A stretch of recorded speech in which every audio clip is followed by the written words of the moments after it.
Hello, welcome or welcome back to Heretic Owl Tarot. My name is Liz and I will be guiding you on this journey today. This is a reading for Capricorn, wherever Capricorn is in your chart. I hope you all have been doing well. If you've been here before, you know that I have been taking a break since I think the middle of July is when I posted my last set of videos. And it's been great. Honestly, I kind of totally forgot that I even had a YouTube channel for a little bit. And I also in those videos, I was saying that I wasn't sure if I was going to come back or not. And I think I posted a video, was it last weekend, that was like, yeah, I'm coming back.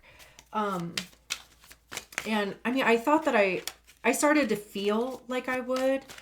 And I also, I watched a couple YouTube videos myself, mainly ESO Tarot. I think that's how you pronounce it, ESO Tarot. If you haven't seen her videos, which I feel like is impossible, but if you haven't seen her videos, highly recommend. That girl's got skills, man. But she put out a video, I want to say it was like 4 or 5 months ago, and now I kind of want to go see when that was, because I was like, wouldn't that be funny if it was around the time that I was like, I don't know if I'm gonna come back. But anyway, I like everything that she said in that video. I was like, holy shit. Because my question, it was like a yes or no video. My question was about if I should continue or not. And it was a yes. And I was like, I knew it was a yes. But literally everything that she said, though, oh my God, it was so personal. I'm like, God, like I said, girl's got skills. So anyway, I think that was when did I watch that? I don't know, maybe a month ago or so. I don't know. I'm like, what month is this? It might have been. And then also too, probably about a week ago, I started feeling this little birdie, chirping around me about sitting down here to do these readings. And that's the schedule that I maintain anyway, as I wait for that metaphysical, whatever, little birdie to show up and just be yapping around me to get started with the videos. And then eventually it just becomes so annoying that I'm like, okay, I'll even in the middle of my day, I literally will stop my work and come sit down here and do readings. And I am very grateful that I can actually do that. So anyway, I'm just yapping until some cards come out for Capricorn. Do we want to know? Hello?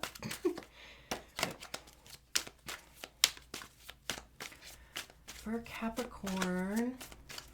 But yeah, I hope you all have been doing well.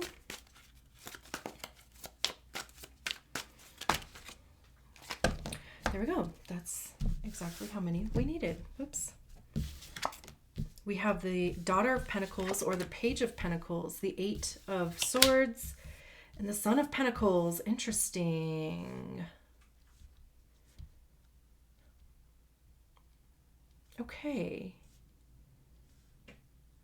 What are the odds? Let me make sure these are all in frame. Okay. First of all, I love a progression in a reading. I love it. Because really what that shows me is that you are at least moving through energy.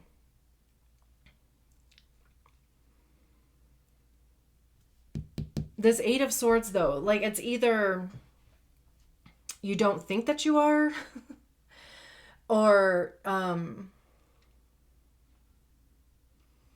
there's some type of mental what's the word, agitation or something going on up there. The Page of Pentacles, I call the Page of Pentacles the apprentice. Pentacles have to do with our money. It's the physical plane. So anything that you can touch, anything tangible, anything that you place worth and value in, It's also your body and your physical health, but it's your worth and how you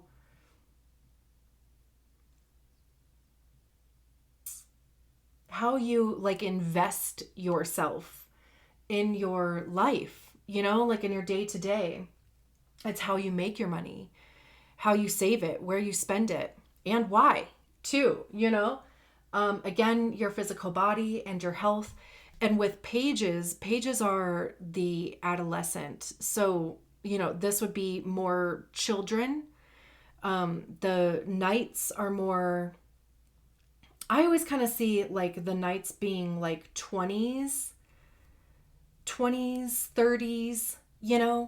The queens being 40s, maybe 50s, and then the kings being like 60s and above.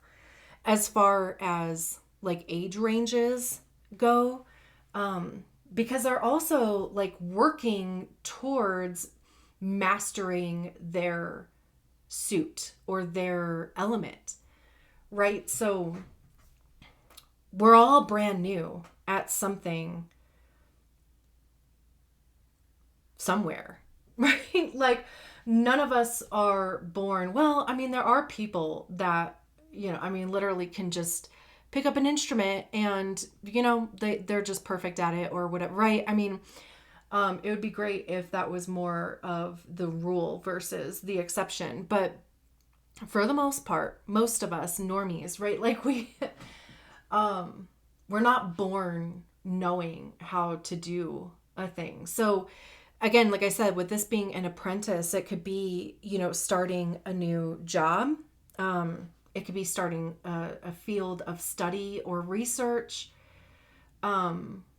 We can see that the seed has sprouted down here too. So that there's already been a seed that has been planted. That could be an idea. That could be, of course, like already getting offered a position or already being in a field of study, right? Like there's something, or even too with it just being like that you have taken physical steps towards something, or you have already invested your time, your resources, some sort of, financial investment into something, and it is starting to sprout. But I don't know. I mean, like we can see that this silhouette here, right? Like they're kind of looking at their hand, and it doesn't really look like there's anything in their hand, right? So it could even be like this feeling of what is the point of this? Like, what is it that I am growing here? Like, is that my thing, or is that somebody else's thing? Like, am I manifesting my own dreams, my own aspirations, or am I manifesting somebody else's dreams or somebody else's aspirations? It could even be too like keeping up with the Joneses a little bit, you know?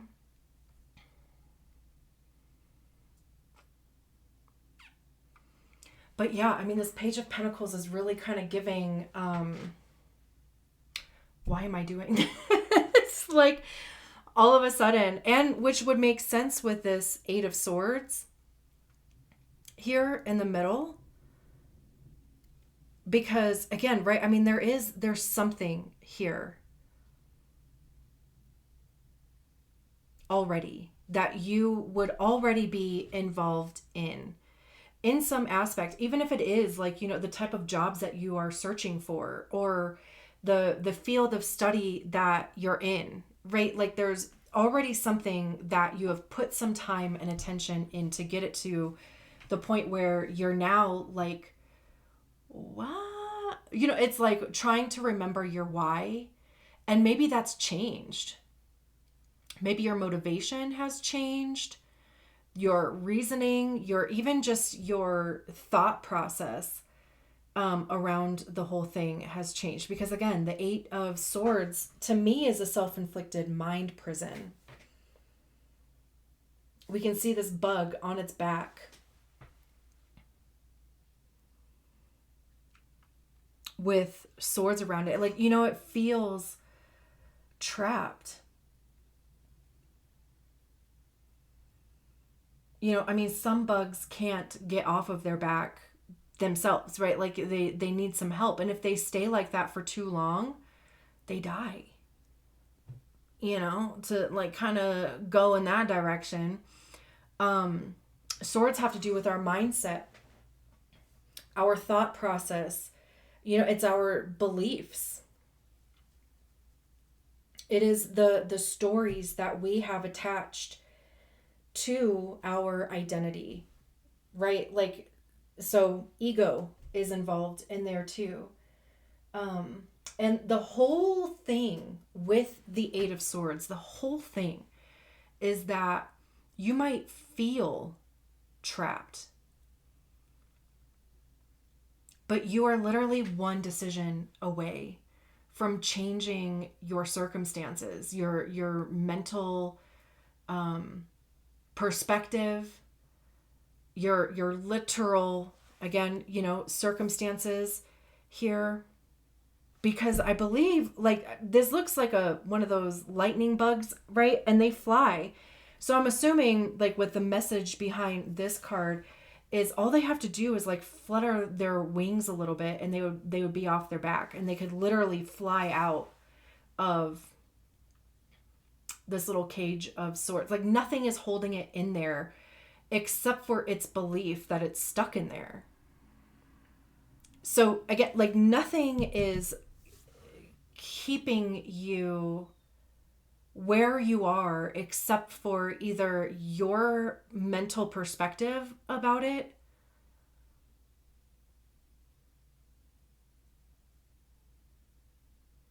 or what you believe to be possible.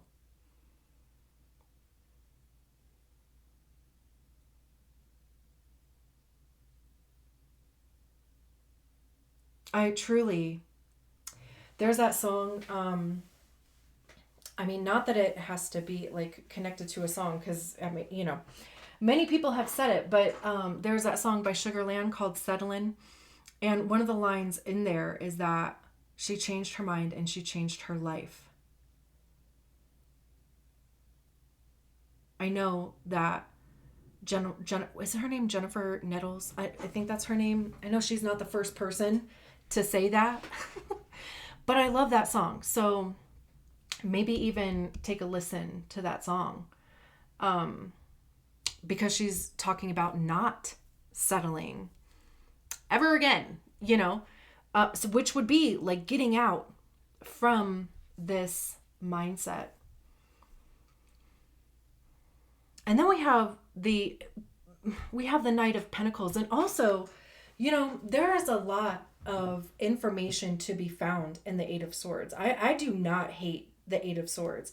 I know that it is a tough card, but there's a lot of information to be found in the Eight of Swords, because it's literally asking yourself, like, where's the story coming from? Why do I have this belief?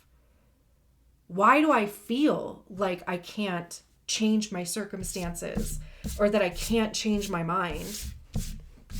Why do I feel trapped here, right? Like, what is happening in your mental space that is having you believe this, and also even producing this sense of being, like, trapped. And also I feel like it is very important to have to go through this in order to get to the Knight of Pentacles. Because again, both of these cards are not very fast moving cards, but again, just the fact that you are moving through energy, there is a maturing process that's happening between the Page and the Knight. The Knight of Swords is actually like the slowest moving knight in the tarot. There is still movement forward, though. it just may be like slower, more deliberate. Also, these are both earth cards. Like being a Capricorn, right? You're like the earthiest earth sign. So you know about, like intention behind your work, or, focusing your attention on work. And maybe too, like if there's something that is just not working for you anymore, that could even be where the maturing process happens, is, pivoting or recognizing what isn't working so that you can focus on something else that is maybe more in alignment with you. We can see that this silhouette now is like working on this pentacle. Whereas in this hand, they were like, what am I even doing? Right? Like, what do I have to show for it? Their hand is empty over here. Over here, there's at least a pentacle.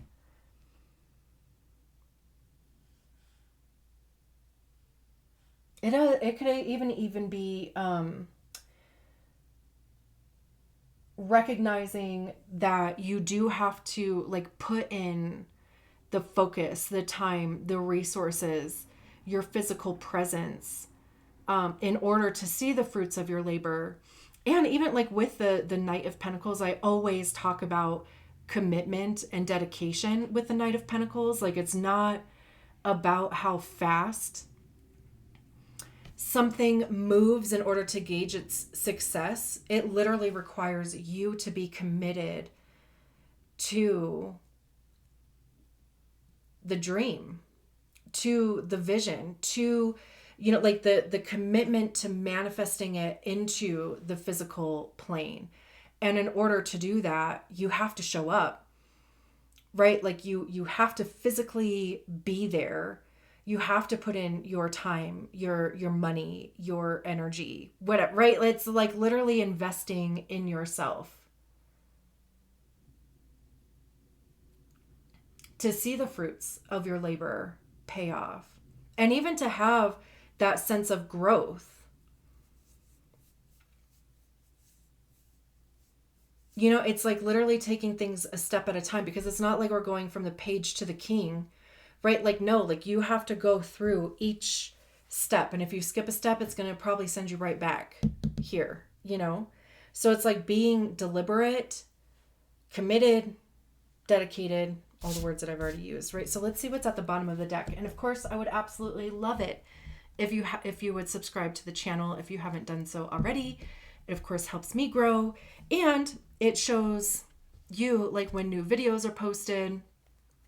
And of course, hopefully will show other people my videos too. I love that the Eight of Pentacles is at the bottom of the deck. Look at all these pentacles for you. Talk about work. This is just like affirming literally everything that I just said. Seriously, because the Eight of Pentacles is literally putting in work to master a thing. It's also recognizing that that is what it takes in order to, it's like muscle memory, right? I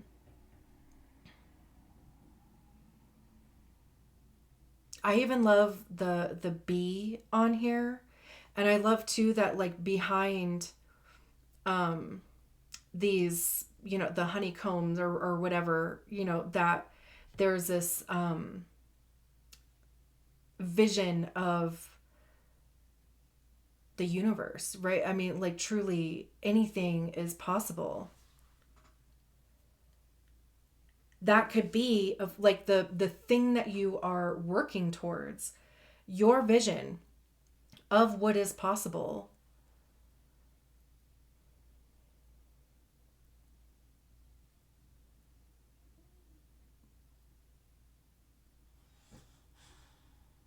And even, like following the path of the bee. Like, I'm certainly no bee expert, but I'm just thinking in my head, right? Like I was talking about like having to, like go through each step, right? Like you think if a bee skipped a step that it would work out like in its favor, right? Like, I mean, they have to. Now I kind of wish I was a bee expert because it would be easier. But I keep like staring at this bee, and I'm just like, when you think of bees, like you think of them pollinating and working, right? Like they go out, and literally they're the reasons why we have fruits and vegetables, right? Like without bees, we would be pretty effed. So, right? Like if they didn't do what they did, we would not have food. So it's like having to go through each experience, each step, making sure that when you are going through those things, that you are focused on that one task, the one thing that is in front of you. And that's the thing that is going to get you to a point of success. And I think that will also be the thing that gets you out of the Eight of Swords. We have 2 8s out here. Also, I just realized. So 8s could be significant.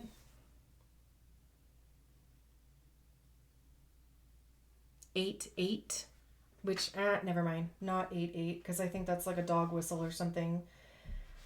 I take that back. Triple 8s might be okay.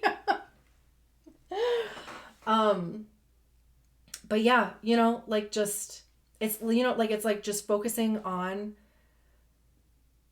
what is in front of you,